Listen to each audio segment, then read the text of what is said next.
একদিন সকালে পল্টুকে তার মা দোকানে পাঠালো কেজি খানেক সিমেন্ট আনার জন্যে, কোনো একটা কাজে লাগবে হয়তো। তখন পল্টু দোকানে গেল। তখন সবেমাত্র দোকান খুলেছে। মালিক এত ভোরে কাস্টমার দেখে খুব ব্যতিব্যস্ত হয়ে পড়লো।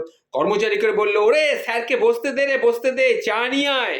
তখন পল্টু বলল, দূর, এত সকালে কি চা বিস্কুট কোনো খাওয়া যায়? আপনি তখন মালিক বলল, তাহলে আপনি কি খাবেন? তাহলে স্যারের জন্যে, আপনার জন্য তাহলে পরোটা আর ঘুগনি নিয়ে আসি।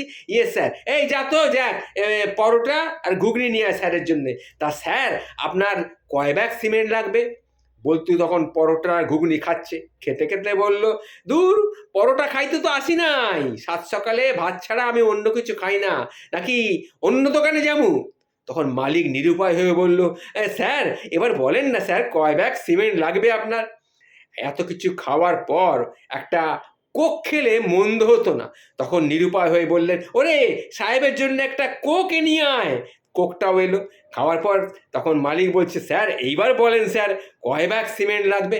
না, মানে বেশি তো আর লাগবে না, মায়ের মাটির কলসিটা ভেঙে গেছে, আপনি এক কাজ করেন, আমাকে ওই কেজি খানেক সিমেন্ট দেন। হ্যাঁ, তাই?